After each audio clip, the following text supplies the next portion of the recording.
Salvete, vettores. Do you believe in ghosts? That is what Pliny the Younger asks a friend of his in one of his surviving letters. And since it is around Halloween time, I thought it would be fun to read through that letter, or at least part of it, because Pliny says that he does believe in ghosts, and he uses 3 different stories as examples why. One of them is rather well known, about a ghost appearing in a newly purchased house by the Athenian philosopher Athenodorus. There are 2 others that aren't talked about very much. One of them is kind of forgettable. The other one I find honestly really interesting for some reason. I don't know. It just always stuck out since I first read it in a Ghouls, Ghosts, and the Supernatural Latin class I took back in college. So I thought we'd read through that first story, since it's also the first one that appears in the letter. Let us begin. Gaius Plinius Surae Suo scribit. I assume the abbreviation is. So, Gaius Pliny, scribit, writes, Surae Suo, to his Sura. I believe this is supposed to be a Lucius Licinius Sura. Et mihi discendi, et tibi docendi, facultatem otium praebit. So, just at a glance, et and et, 2 conjunctions. Usually, when they come in such quick succession, that's supposed to be both and.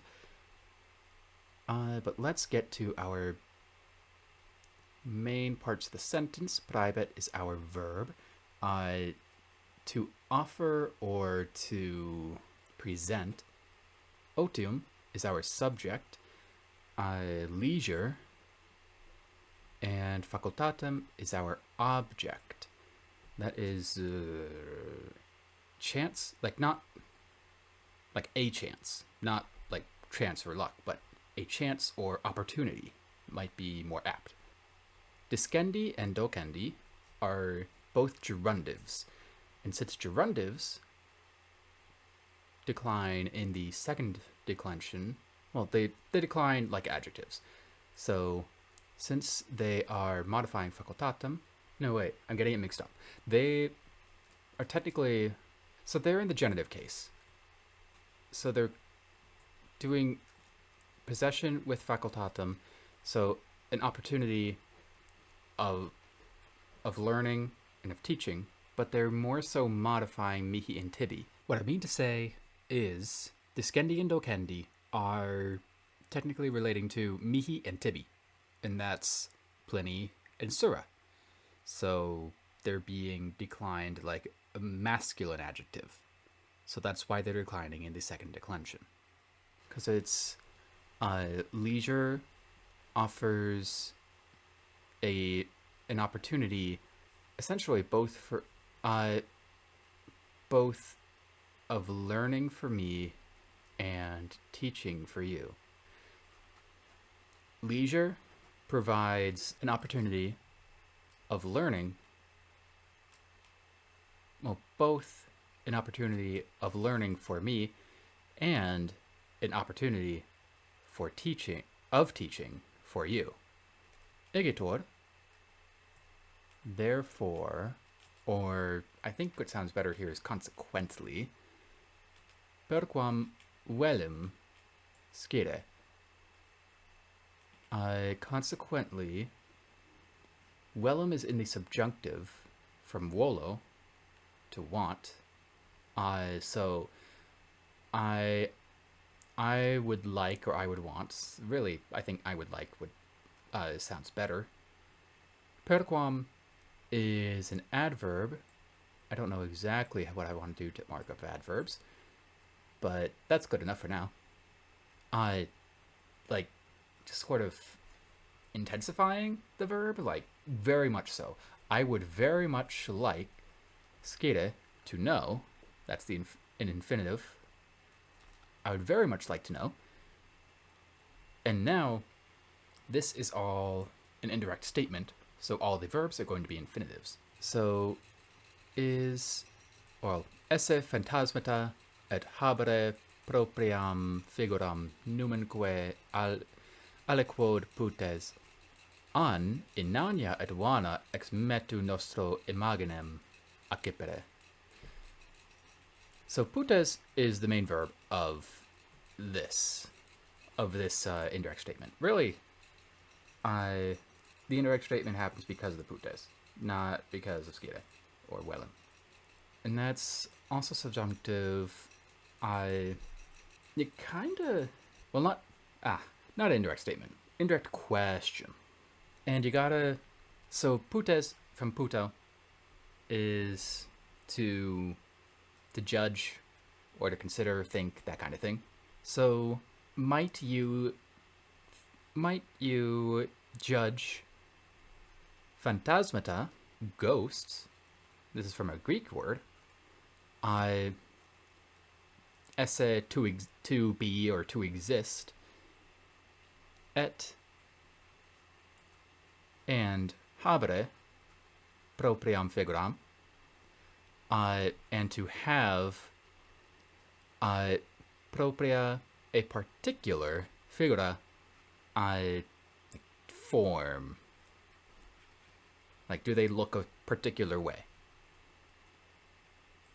Que, or numenque, and numen aliquod, a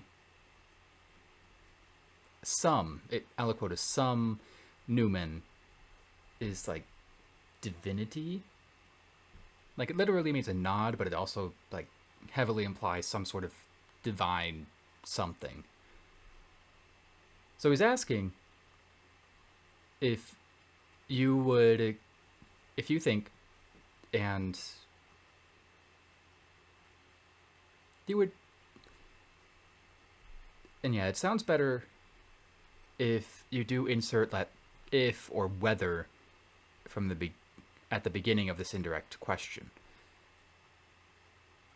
And apparently, going by the translation commentary that I've got down in the description, that is a common thing when you have an. So whether or, because an means or.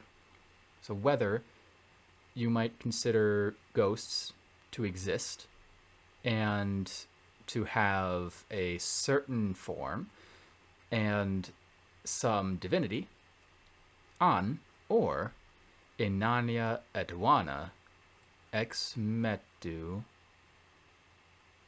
nostro, is part of that prepositional phrase, imaginem accipere. Or, gotta box up that conjunction as well. So inania and vana, these are, we get the word inane from inania, but it can mean like foolish, but it's kind of what inane means anyway. So we could try inane and not vain. Vain doesn't sound quite right, even though that's, again, where the word comes from. This is the root word from the Latin. Like baseless? Something like that? Inane and baseless implied things. And this is referring to phantasmata, because these are both adjectives, and they are both neuter and plural, which is what phantasmata is. So they agree in gender, number, and case, so they must be modifying phantasmata. In fact, we could just do that right there.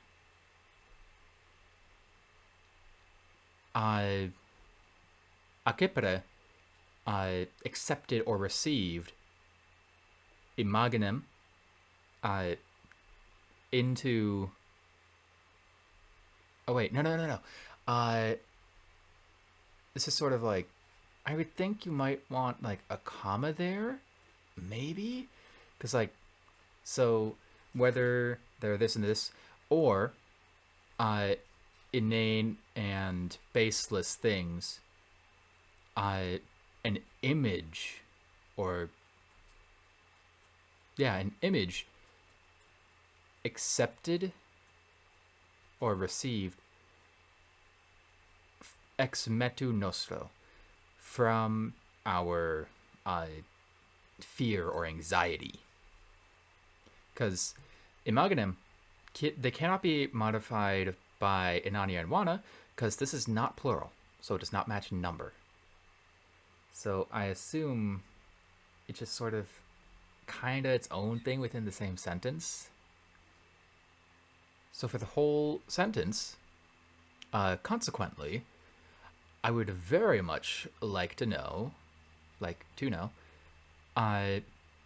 whether implied you would judge ghosts to exist and that they have a particular form and some divinity, or that they are inane and baseless things, an image received from our anxiety.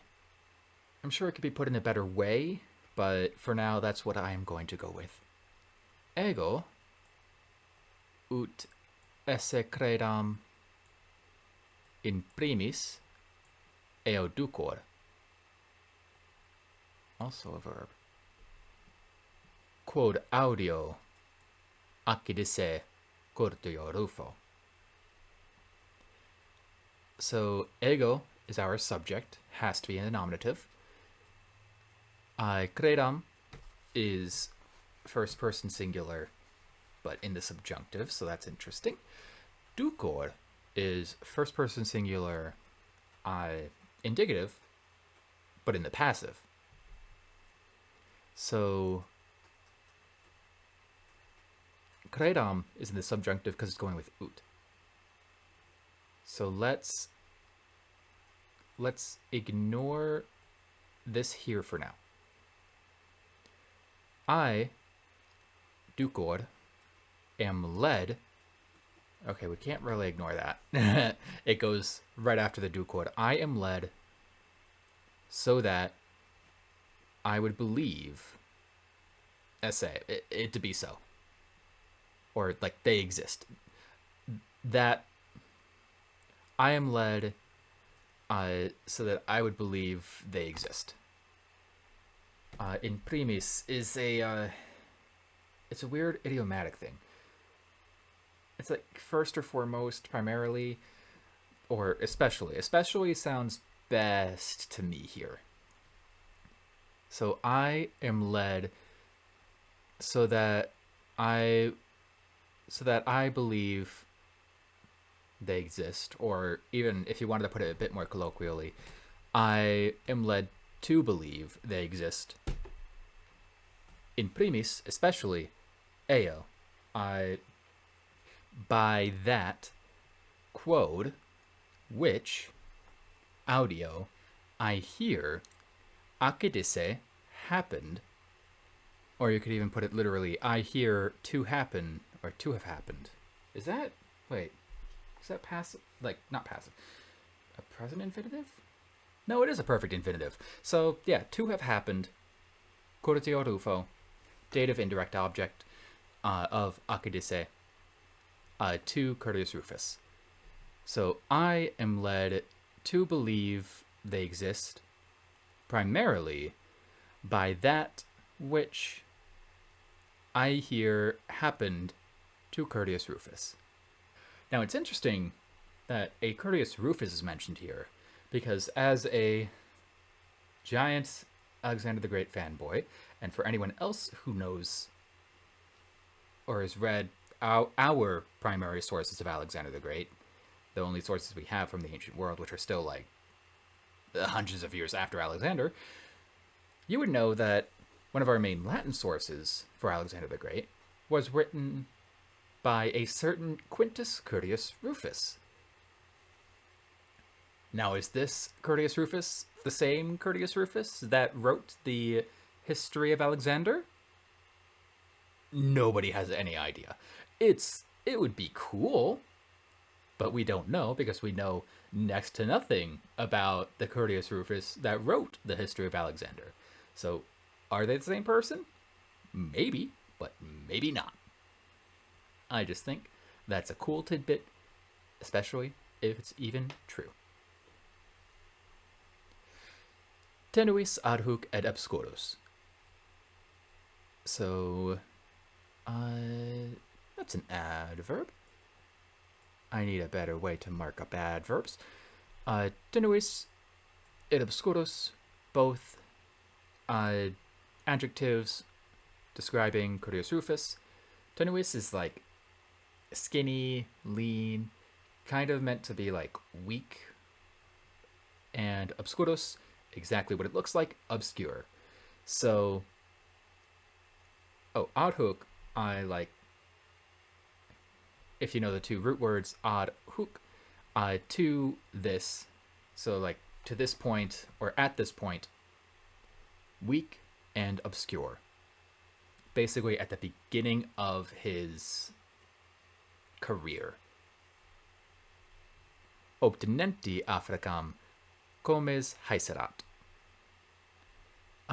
Obtenenti is a present participle in the dative, so that's not our subject. Africam, this is kind of interesting because it's not like the object of haeserat. It's actually kind of the object of obtenenti, which is kind of the actual object of haeserat, as we will see in a second. Comes is referring to Curius Rufus as well, but it is our subject here. Comes is like an attendant, so kind of as an attendant. Haeserat, this is pluperfect, so he had kind of stuck to, clung, or kept close to, and that's why it goes with obtenenti, because dative, indirect object, so he kept close, kept close to the obtaining, the maintaining, like the one, or the one having, it's the governor, the one obtaining or maintaining Africa, is what it's literally saying. In English, may as well just say the governor of Africa.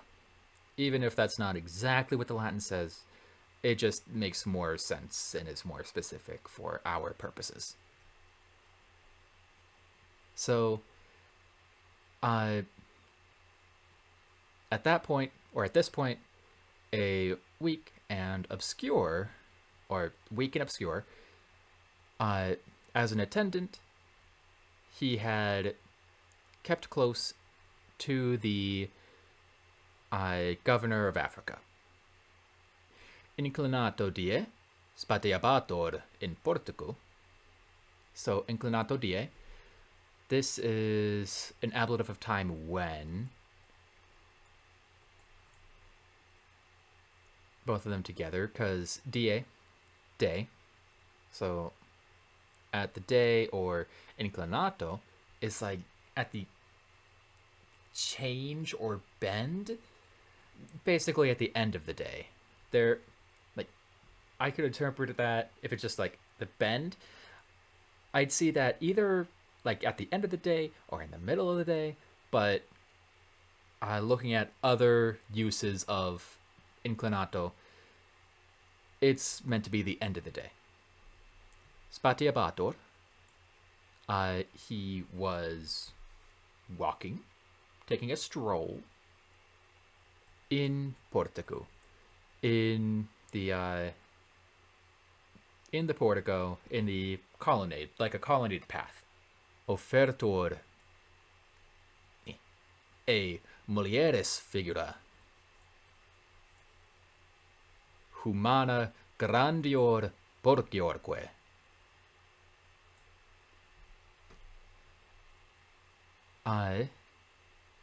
So figura is our subject.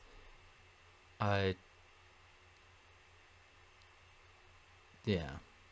So a figure of a woman. Offertor. We of course get the word offer from this, but more like was shown to him. humana. This, of course, it could be nominative, but it works better as ablative because grandior pulchiorque. These are comparative adjectives. So, grandior, larger, pulchior, more beautiful, and this is ablative of comparison than a human. Because, of course, ablative can do almost anything it wants. But, so yeah, we have two different uses of the ablative in one sentence. Incurato de die, at the end of the day, spatiabator, he was taking a stroll in Portico, in the colonnade. Offertor e mulieres figura, a figure of a woman, was shown to him. Humana grandior purciorque, larger and more beautiful than a human, or a mortal, I guess you could say. Preterito Africam se furtiorum praenuntiam dixit. So this is dative. Africam se furtiorum. Furtiorum is genitive. Possessing praenuntiam dixit.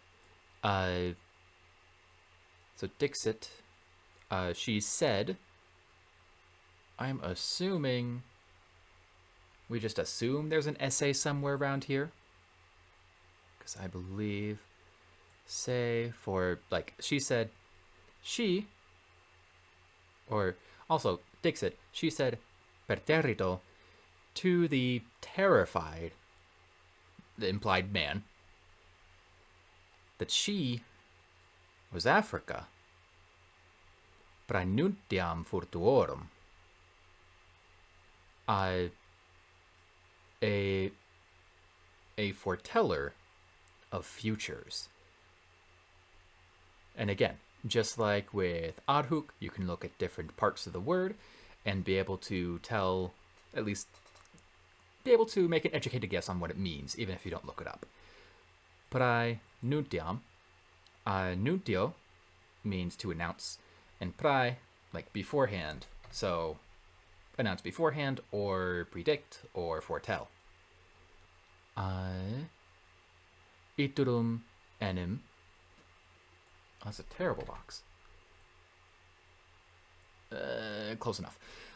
Romam, honoresque gesturum, atque etiam cum sumo imperio in eandem provinciam reversurum. Yeah, better. Sure. Ibique moriturum. So, this is all indirect speech, and all of these, all the words that look similar, iterum, gesturum, reversurum, and moriturum, are all future active participles. Well, you could take them as future active participles or future infinitives. They're basically the same thing. So let's assume future infinitives. And again, indirect speech, so there'd probably be an essay somewhere around here if he really wanted to say it. But to save on space, I assume. There's no essay. And I always forget the meaning of enim. Seems like filler. Like, indeed, he will go Romam, to Rome, honoresque gesturum, and will bear honors. Essentially, he'll gain office. Atque, and etiam, another word that is super common that I never remember. Furthermore, cum sumo imperio, with the greatest power, or highest power, and that just needs, like, governor of the province, the highest power within the province, because this is during the empire. So he's not going to be a consul. That's the emperor's job. In eandem provinciam reversurum, and will return into the same province. So he'll return to Africa. Ibique, and there, moriturum, he will die. So to go over that last sentence in its entirety. To the terrified man, perterrito, she said, dixit, se Africam, Africam se, she is Africa. Furtuorum praenuntiam, a foreteller of futures. Iterum enim Romam, for you or he will go to Rome. Honoresque gesturum, will bear honors, be elected to office. Atque etiam cum sumo imperio, and further, with the highest power in eandem provinciam reversurum, will return to the same province, because in could be into, or also just to sometimes, which makes odd kind of redundant. Ibique moriturum, and there he will die. Facta sunt omnia, everything facta sunt was done or happened. Praeterea accedenti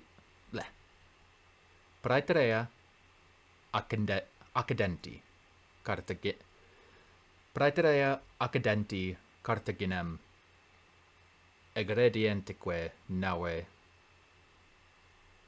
eadem figura in littore occurrisse narrator.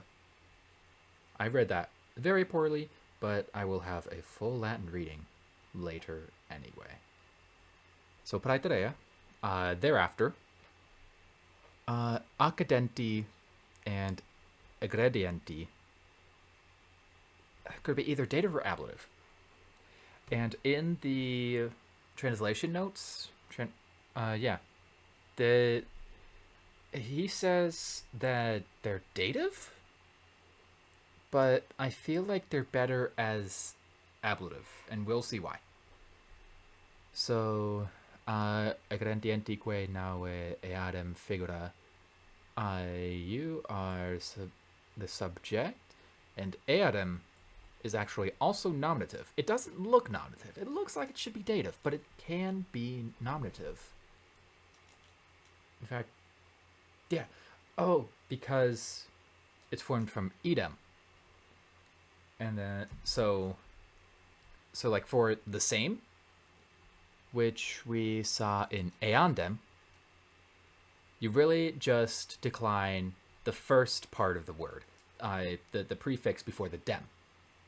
So it's idem, and then the feminine nominative is eadem. So eadem figura, the same figure, in littore,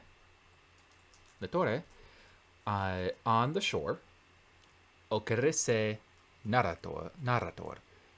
It was said, or was told, to have appeared. So that's the basic part of the sentence. Now, I feel like this, I don't know how you're supposed to translate it to English if these are dative. Okay, I think I'm seeing what he's trying to say. I just thought about it for a little bit longer. So, like the same figure is said to have appeared on the shore to like Rufus arriving at Carthage and disembarking from a ship. But you could also have it as, instead of the object of occurrisse, with them being the dative objects, you could have them as ablative. because I believe they can be both a dative and ablative.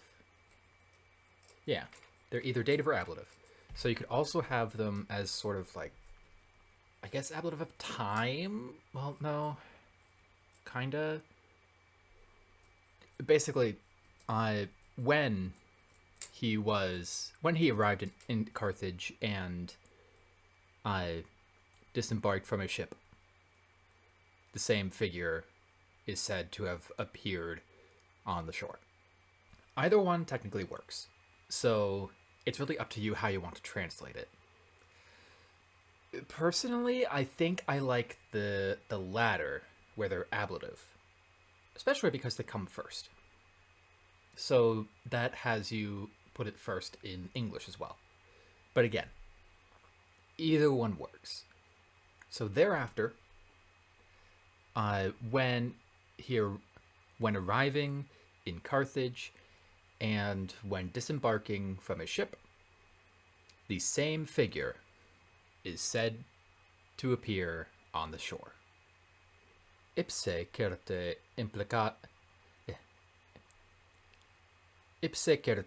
implicatus morbo futura praeteritis adversa secundis auguratus spem salutis nullo suorum desperante proyecit.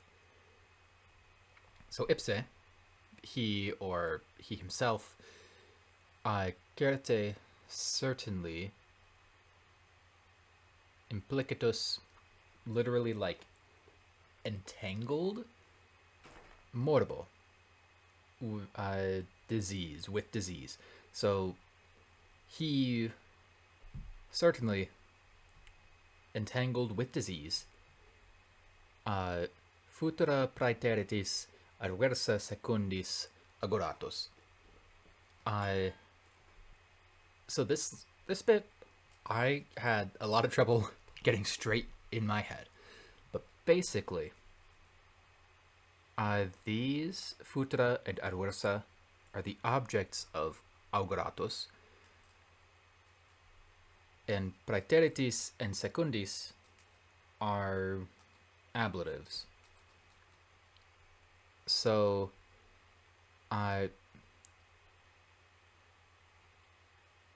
futura auguratus, the future augured or predicted by past things, like things that have passed. Adversa secundis auguratus. Also auguratus.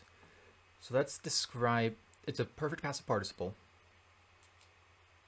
with futura as the object. So like, and it can't be that it's not agreeing with futura, so it has to be with ipse / Quintus Curtius.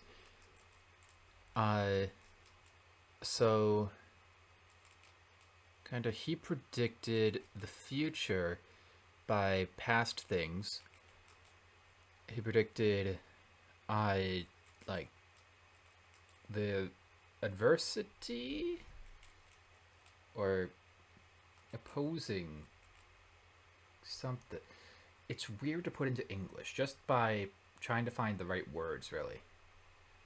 The closest thing I'm going to come up with is adversity.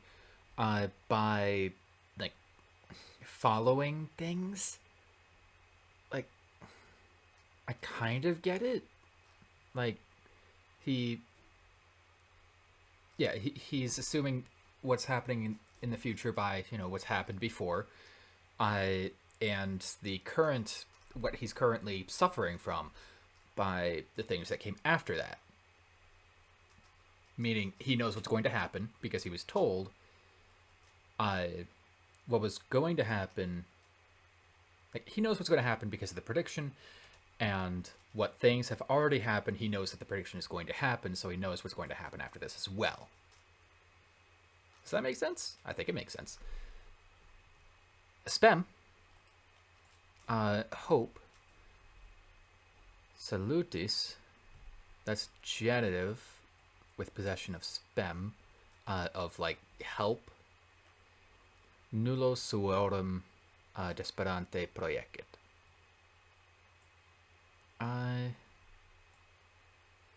Oh wait, no, you are. Spem is not. Spem is spes. Spes is the nominative. But still, salutis is still genitive. But proyecit, he, Curtius Rufus, ipse, whatever, is still the subject. So he threw out or projected, not really projected, but like threw out hope of help. They can't be dative because nullo from nullus could technically be dative or ablative, but except it actually can't. I'm thinking dumb. It has to be ablative, so nullo desperante. Oh, yeah.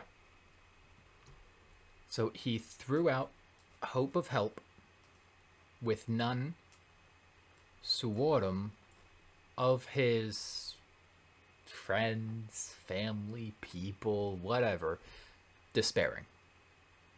Basically, he died and nobody cared.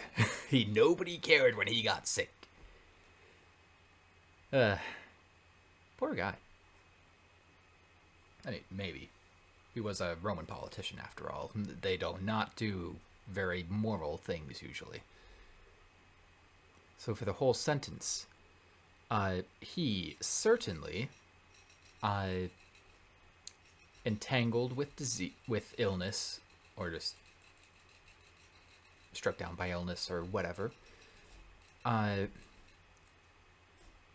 predicted the future by past things. I guess you could also put an and here if you wanted to. It sounds better in English. The adversity by following things. He threw out hope of help with none of his people despairing. So there we go. That, yeah, like I said, it wasn't a very long story, but it is one of 3. Someday I may do the other 2 stories, but for now, that's all I really wanted to do. But for some reason, this story always stuck out in my mind. Just the story of this mysterious figure claiming to be land itself, saying to, honestly, this nobody, and said that you're going to do great things, you're going to get to the highest political position that you can, and then you're going to come back here, and you're going to die. And then I assume she just disappears. He blinks a couple times, kind of confused, but is like, okay, goes on with his day. Probably forgets about the whole thing. Then goes back to Rome, does all the cool political things, eventually becomes the governor of Africa, goes back, suddenly falls ill, and it's like, oh wait. Or maybe once he sees her again on the beach, he's like, oh no, falls ill, and then just, yeah, no hope. No hope and nobody cares. Now, before we get to a reading of the Latin and of my translation, I hope you all enjoyed this. And if you wanted to read more, another version of the story is actually in Tacitus. I'll have the citation on screen now, and probably a link in the description. And if you enjoyed this, feel free to subscribe. I'm trying to do more things in the future, and you can like the video if you want. Anyways, the readings. Et mihi discendi, et tibi docendi facultatem otium praebit. Igitur perquam velum scire, esse phantasmata et habere propriam figuram numenque aliquod putes, an inania et vana ex metu nostro imaginem accepere. Ego, ut esse credam in primis eo ducor, quod audio accidisse curtio rufo. Tenuis ad hoc et obscurus obtenenti Africam comes haeserat. Inclinato die spatiabator in Portuco. Offertor mulieris figura, humana grandior porciorque. Perterrito Africam se futuorum praenuntiam dixit. Iturum enim Romam, honoresque gesturum, atque etiam cum sumo imperio in eandem provinciam reverserum, ibique moriturum. Facta sunt omnia. Praeterea accedenti Carthaginem, eggredientique nave, eadem figura in littore ocerisse narrator. Ipse certe implicitus morbo, futura praeteritis adversa secundis auguratos. Spem salutis nullo suorum desperante proiecit. Leisure presents an opportunity, both of learning for me and of teaching for you. Consequently, I would very much like to know if you might think ghosts to exist and to have a particular form and some divinity, or are inane and baseless things, an image received from our anxiety. I am led so that I believe they exist, primarily by that which I heard happen to Curtius Rufus. At this point, weak and obscure, as an attendant he had stuck to the one maintaining Africa. At the end of the day, he was taking a stroll in the colonnade. A figure of a woman was shown to him, larger and more beautiful than a human. To the terrified man, she said she was Africa, a foreteller of futures. Indeed, he will go to Rome, and he will bear honors. And further, with the highest power, he will return to the same province, and there he will die. Everything happened. Thereafter, when arriving to Carthage and disembarking from the ship, the same figure was said to have appeared on the shore. He certainly was entangled by illness, predicted the future by past events, his adversity by following events. He threw out hope of help, with none of his people despairing. Valete, viatores.